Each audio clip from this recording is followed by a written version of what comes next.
Today on Criminal Minds, we talk about what happens when you mess with women. Stay tuned.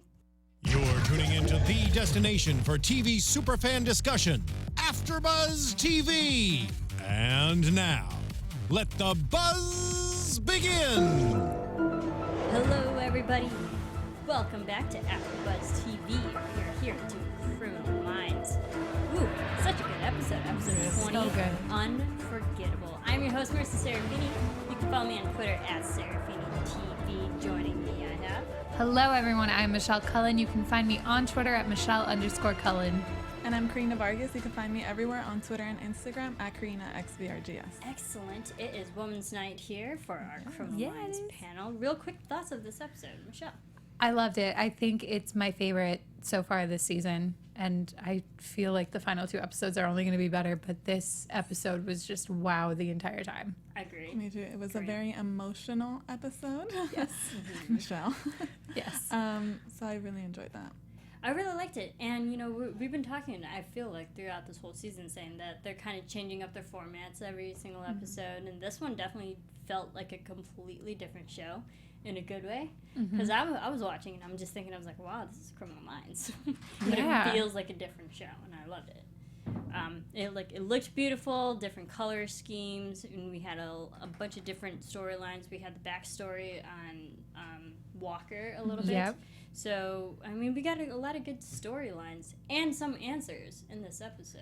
We did. I also want to give a shout out to the scoring of it. Not only Damon Gupton's trombone playing, which was phenomenal, but just all of the underscoring music just added so much to every single scene. Yeah, the Mancini brothers are like fantastic. So great. Or it is a Fantini. It's Fantini. One of those names is Italian. And I love the way it started, too, with Walker's backstory with him and his wife and how he knew Sam. So I thought that was nice. Yeah, I mean, let's get into it, shall we? And I feel like it had a different type of approach, but we finally got some memory answers from Reed last episode, saying that it's a woman. And they started the episode off carrying that over, like, okay, now what do we do if it's a woman, if it's not Scratch? Who do you think this mystery woman is? We get the answer at the end of the episode, but did you have any idea it could be? Oh, Karina, you're shaking your head. I totally did.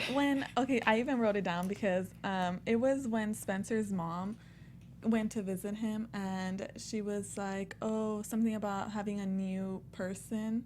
And I was like, oh my gosh, what if, like, I even wrote it as, like, maybe my theory, that what if the new girl had something to do with it, and then I was right. Interesting.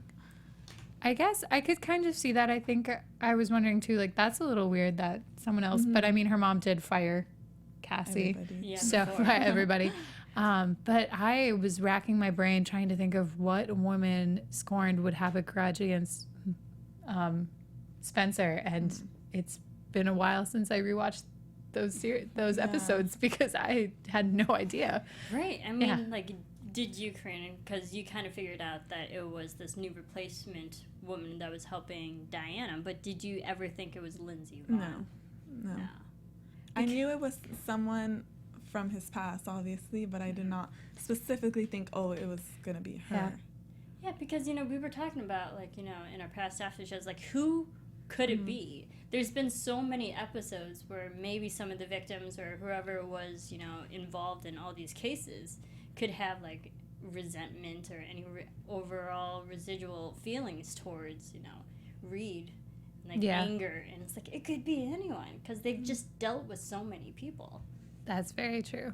And it's hard to pinpoint. I still felt it was probably going to be the one that we talked about 2 weeks ago. That like set up everything remember that she was playing mind games on Reed and they sat on the table and stuff. Remember, I thought maybe it was Aubrey Plaza. Her character. Yeah, that would have been great. That would have been great because she just went to prison. She could have gotten out. Yeah. Oh, totally. And she's good with technology. We know that. Yeah. So I think she would have been a good victimology. I realized it at the beginning of the episode only because the credits give it away. It said Gia Mantegna. I was like, what is she doing in this episode? Because she appeared in the Third Life episode in season 3. Yeah. And then I saw her name again in this credits. So I was like, what is she doing here? And then sure enough, she ended up being the woman that That's why you don't read the credits. Yep, you just ignore the names. I'm sorry. I'm just reading it. I can say I'm going to go back and watch that episode, though. Yeah. I know, just I am too. learn more about her again, preparing for the final two. Like, Witness Protection Program in season 3, and she was the crazy one who was, like, enticing her father to kill the unsub with a shotgun in the bathroom. I'm like, and it got dark. Sounds like a really dark game of Clue. He actually did it.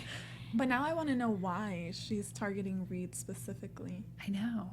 I don't know. That's what I'm like, We'll see. Well, apparently she grew up, and I, like, assumingly that, like, she's now on her own, maybe outside of out of the Witness Protection Program. She's just, like, now an adult out of the system. Yeah. Who knows? Who knows? Interesting. Yeah. But we're really pretty much talking about Reed, but what did you think of having his mother come back and actually visit him? I loved it. Oh, I love Jane Lynch. I'm so happy great. that she could do multiple episodes this season. It was... Their scenes are so powerful. There could be an entire episode of just those two talking in a room, and I would be entranced by it. Oh, yeah. There could be a whole episode of just those two. Yeah. I love it. I loved it, too. It was really emotional, like, towards the end, when they were talking about love and how she has Alzheimer's and stuff. And I know. It was just so there were beautiful. just a lot of frank discussions on the realities of life in this episode that just hit me in a way that caused my eyes to do that thing where water falls out of them. I cried a little. Crying a little bit. I cried a little. It's fine. No, I mean, like, I think any, mother-child relationship could, like, feel something about this because, just coming from the mother perspective, knowing that you're losing your memories, like, and just the idea of losing the fact that you won't know your own child and, like, you won't even remember loving them, that's just a sad notion in and of itself. So, like, I thought Jane Lynch did a great job conveying that, that fear that, like, I truly believe that she was that parent and knowing the loss that, like, she won't even remember her own kid. Yeah. So sad. It was great. It was sad. I feel bad for Reed that his trial got pushed by 6 weeks. But there is a silver lining to this. It gives the BAU more time to figure out if Scratch was really a part of this and exonerate him before they even come up with an official verdict of 25 years to life. I wonder if they're going to skip those 6 weeks within the last 2 episodes. Because I'm like, I sure hope so. need them to get to the end of this. Yeah. Or they're going to do it before the 6 weeks are up. Yeah, and I was like, if they're going to go in real time, that they figure out the answers in 2 weeks because we only have 2 more episodes left. That is true. Yeah. And then we get Derek Morgan back and get the answers within the 2 weeks. So they gave us a 6-week window to figure out more answers, and I think they'll do it in 2 weeks. Okay. Yes. Done. We better. That's already our prediction. I know. Done. Moving on. We're good. Your AfterBuzz TV prediction. We went early with that. But let's get into the actual case, which I felt was a little bit of a different type of pace because we didn't see, like, slashery killing, not a lot of blood, but injections, which was, I mean, I don't think it's the first time you've seen injections, but injections of radiation. That's true. It kind of combined 2 different things that we've had in the past in a unique, new way, where I was just kudos to Stephen Walker and all of his experience in the BAP and BAU, where he turned and he saw a needle mark and he was like, "Excuse me, stay out of this room. That is radiation." Radiation. It's like that's a little pinprick. That looks uncomfortable. I would not make a good doctor. All that experience in Russia. He knows what radiation looks like. What were your thoughts, Karina, on this? No, yeah, I really liked the whole twist on, like, it being on the back too. I was like, oh, and then for it being for it to have been a woman, I was like, ooh, Yeah, I'm excited. didn't expect that. Because we never have that, like, women that are unsubs that much, Yeah, so I was like, it's more rare to have female serial killers, but they are out there. I feel like maybe once every few seasons we get a female unsub. Yeah. It's also interesting to think if she hadn't randomly stabbed Steven's friend, what was his name? Sam Bauer. Thank you. If she hadn't stabbed Sam in the back with a needle, the BAU team probably would never have known about this unsub. Yeah, because Sam was She the would have third gotten away victim. with it. Yeah. It was just that he worked for the BAP and he had ties to Russia, and she happened to choose a signature that is Russian. reminiscent of the KGB. Yeah, Russian informants usually do that.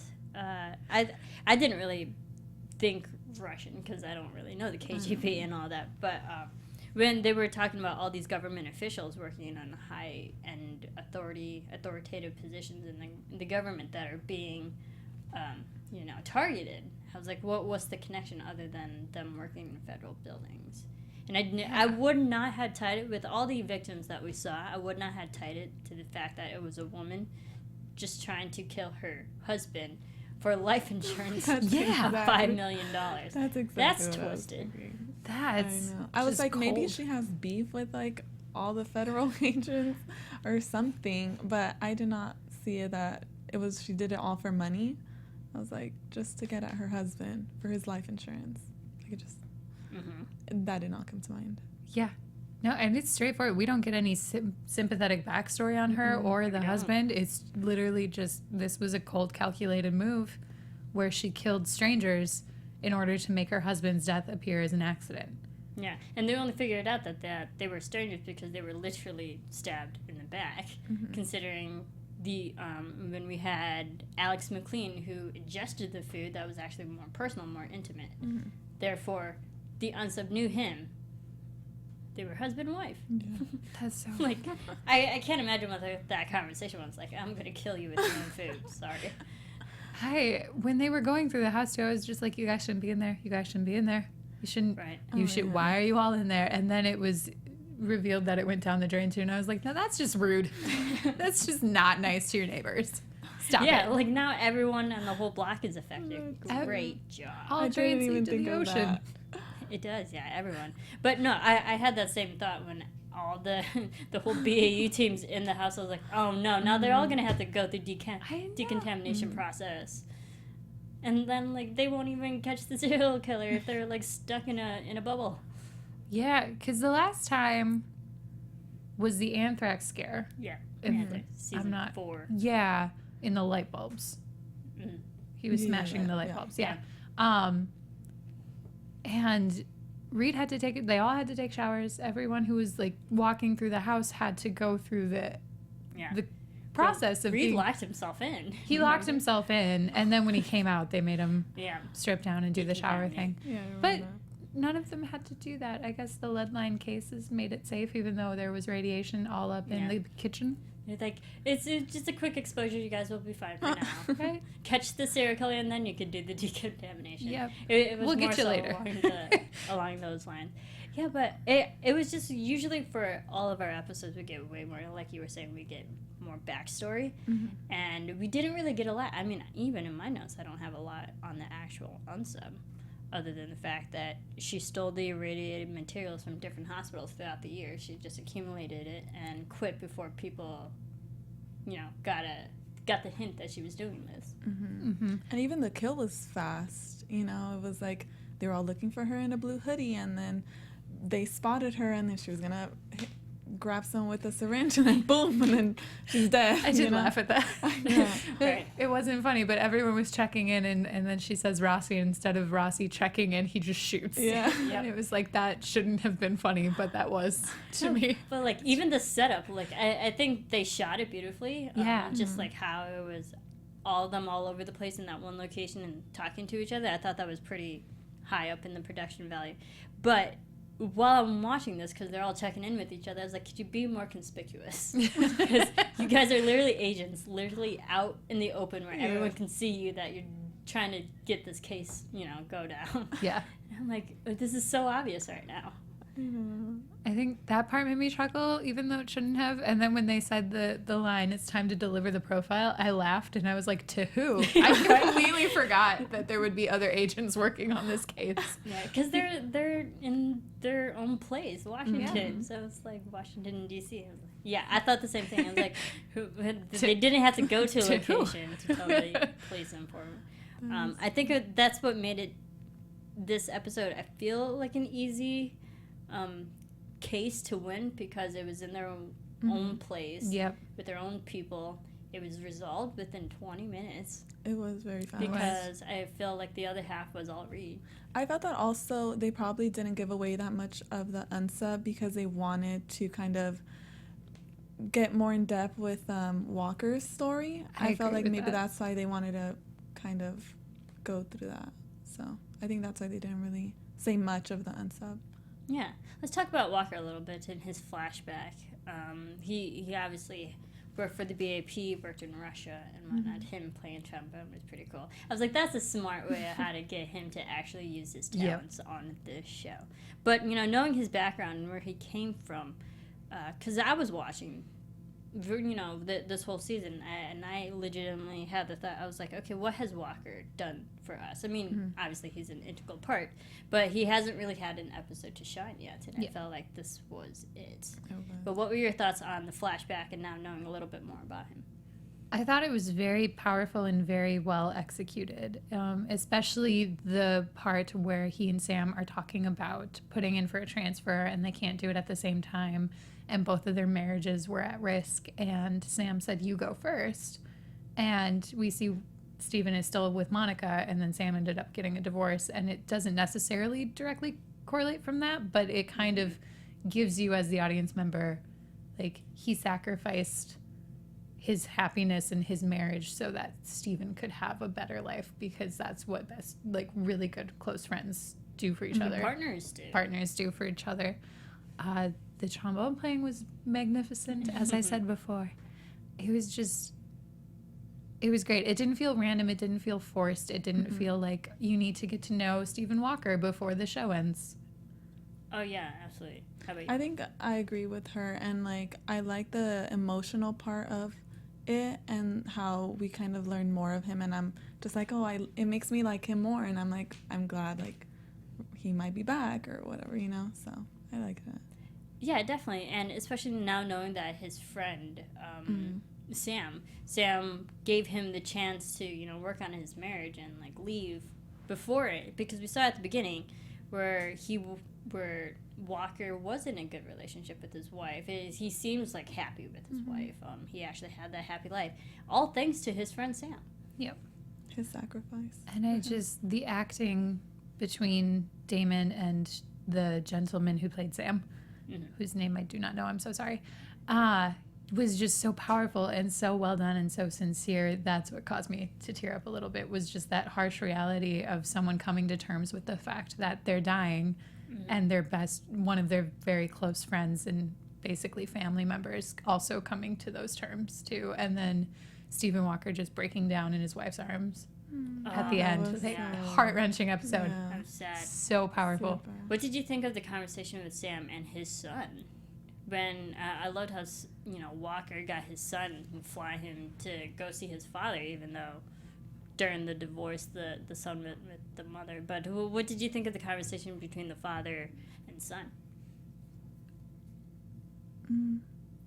I thought it was, you know, endearing. It was sweet. Sad. Yeah. I'm pretty sure I was crying during it and I missed it. What did they say? You couldn't see it through your muddled tears. I couldn't. That's embarrassing. What did they say? Well, so Stephen got, you know, the son on the jet to the hospital. I saw them holding hands. And then they pretty much just reconcile, saying, like, I'm sorry. That's good. I'm sorry I couldn't be there, you know, growing up for you, and, you know, I know you're angry at me for leaving your mother, you know, during the whole divorce. It was just like a reconciliation of a father and son. The last, you know, goodbyes before he passed. That's very sweet. I'm glad I missed it because I would have cried more. I'm very emotional today. That's beautiful. Understandable. I'll give you that. That's effing beautiful. I'll give you that. I thought that was the that moment, and then, you know, even Diana and Reed's moment. You saw the parent, you know, the parent to the child relationships in two different forms in this episode, which I enjoyed. And in a way, it was also kind of like forgiveness with both, in a way, you know. I felt like with Reed and Diana, it was more of, you know, forgiving them, or like kind of making amends as to her sickness. And with Sam and his kid, it was more of like for him leaving. So it was nice. So sad. Yeah. Michelle, you're all like choking up over there. It was a good episode. I really liked it. I thought the production value was great. It looks like fantastic. A completely different show. It did. There was a lot of blue low lighting, blue filter. And with the violin, music, just so great. There was a lot of blue, especially the hospital scenes, and even the takedown. When they were outside in the like midday bright sunny, it was still blue. It got that like cold case suspense kind of look for it, which I'm open to. I liked it. There was no round table either. No, there wasn't. Yeah, right? No. Yeah, exactly. Like this episode just like went right on in. It did. Which is okay because I mean after 150 plus some episodes, now like 200 plus episodes now, it's like you know how we roll. Yep. You don't need a round table. You understand. We're just going at it. I really enjoyed it. But the Sarah McLean girl, don't mess with her. She she will poison you with radiation. She will stab you in the back. But also Lindsey Vonn. I'm just trying to figure out what her motive is to work against Reed. Is she actually partnering up with Scratch, or is this really just her on her own? That's what I was thinking. She too. might be partnered up with Scratch. I mean, she's a psychopath. She is a psychopath. I just want to know how they crossed paths. How did she and Scratch come to team up? You know? That's what I'm like, I wonder how that happened. If they ever partnered up, like, how did that go down? I don't know. That could be in predictions, too. But, all right, anything else about this episode other than the fact that Reed, hopefully we get these 6 weeks worth to figure out answers and exonerate Reed. Yes. I just loved the promo for next week. So chilling. I actually missed the promo. So what was It's good. Yeah, it was Diana got kidnapped. There's a point where Reed is in a suit in the prison cell. And then someone with like interview. a robot voice said something. I think they masked the voice so that it wouldn't be a spoiler. Oh, really? Oh, I thought maybe that was in the episode. They masked the voice in a way where you can't tell for sure if it's a man or a woman, but who he's talking to in his suit in the prison room. Interesting. Yes. All right, before we get to that, then, we have a little bit, tiny snippet of news. Yes. Just AFTERBUZZ TV News. so, Michelle, I believe you have something exciting for us. I do. So wonderful news came to us right after the episode that was filmed before our last after show, before the 2-week break, that Criminal Minds has been renewed for season 13. Yay! Congratulations, Criminal Minds. We're really excited. And season 13. yeah, season 13. We are so stoked. And I just thought that this paragraph was fantastic. This is from Nellie at Deadline.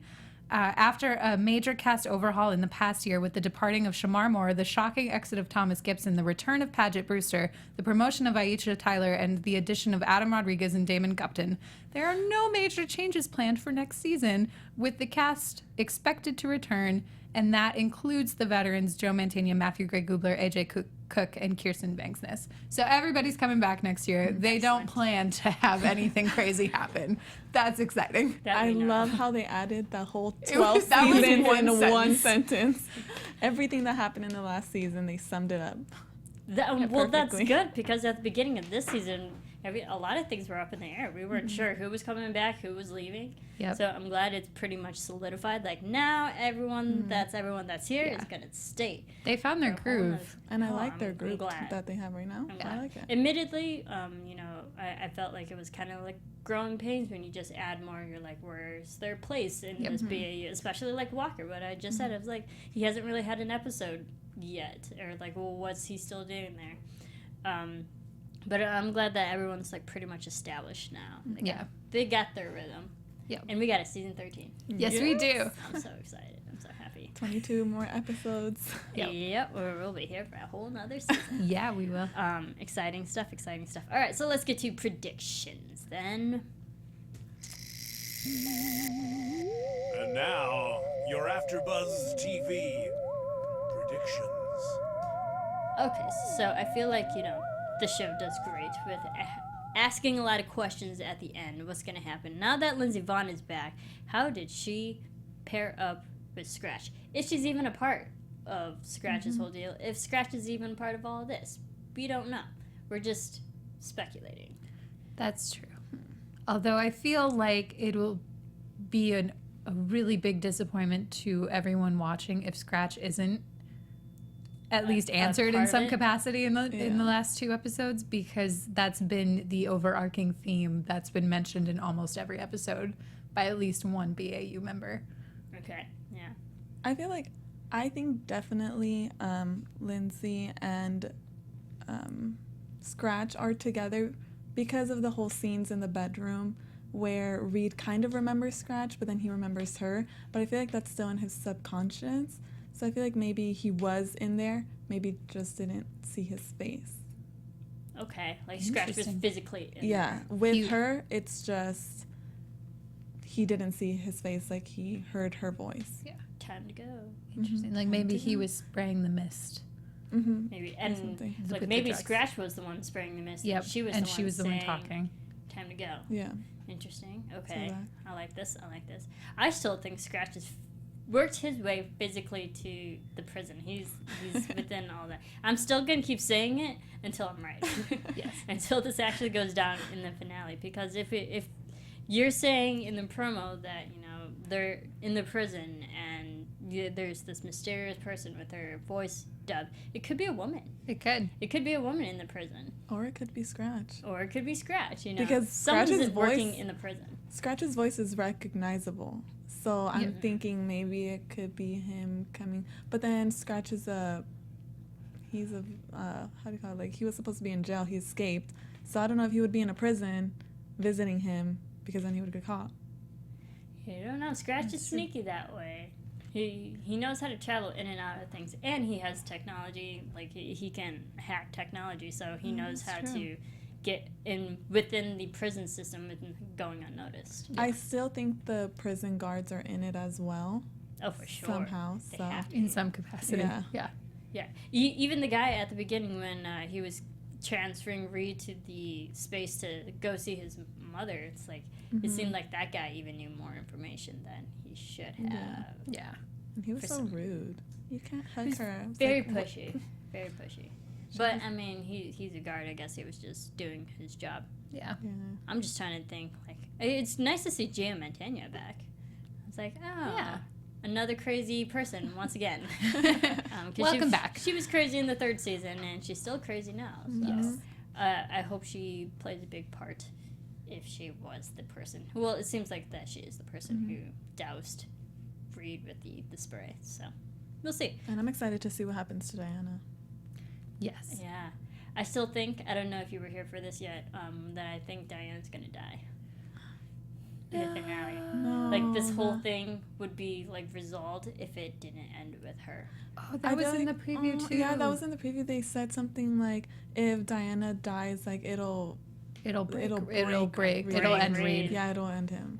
But it would break him enough to figure out answers. Like, that will give him more motivation to dare actually you. get Scratch. I know. I love Diana, too. I mean, I don't want Jane Lynch to die. But I think it'd be big enough for his character to give him motivation to do something and actually get Scratch. That makes me sad now. Yeah. And it makes for great drama. And I will say, they were so excited to get her for a longer story arc, and then they didn't say anything about pursuing her character if the show got renewed. Yeah. I could foresee them killing her. I know, now I could see it, but I just don't want to believe it. Because my only thing is like, what other storyline can be bigger than this particular one for That's her character true. this season? You can't really go farther than that. And she would die If you don't remembering end who her. her son is. Exactly. Aw. Oh, it's just poetic. Oh, It's dramatic poetry. there's more Sad. tears in my future, is what I'm learning. I still think Diana's gonna die. Oh, no. Okay.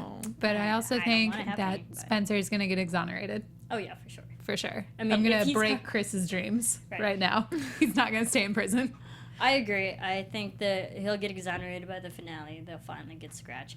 But because if Matthew Gray Gubler is coming back for season 13, we can't have a whole nother season where Reed's in prison. I'm already tired of it. It's like, just figure this out so he can get out of prison. You So I could can just care. figure yourselves out. Yeah, just like figure it out, wrap it up, and like get him out of prison, and then like all is good in the world. And then next season, he'll finally be out. Yeah. Oh, it's great. Okay. Thanks everyone for tuning in, listening, watching. Congratulations on season 13. We're really excited. In the meantime, where can we keep following? Yes, so follow me everywhere on Twitter and Instagram at KarinaXBRGS. And you can find me on Twitter at Michelle_Cullen. And you can follow me on Twitter at SeraphiniTV. You can follow all of us here, Twitter, Facebook, Instagram, all those fun social media platforms at AfterBuzz TV. Keep rating, keep commenting, keep subscribing. We have 2 more episodes left until the season finale. Hopefully we'll get Scratch, and we will see Derek Morgan back. It's gonna be great. Thanks, everyone, and we will see you next time. Bye. From executive producers Maria Menounos, Kevin Undergaro, Phil Svitek, and the entire AfterBuzz TV staff, we would like to thank you for listening to the AfterBuzz TV network.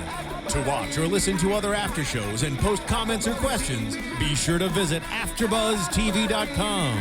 I'm Sir Richard Wentworth, and this has been a presentation of AfterBuzz TV. Buzz you later. From executive producers Maria Menounos, Kevin The Undergaro. views expressed herein are those of the hosts only and do not necessarily reflect the views of AfterBuzz TV or its owners or principals.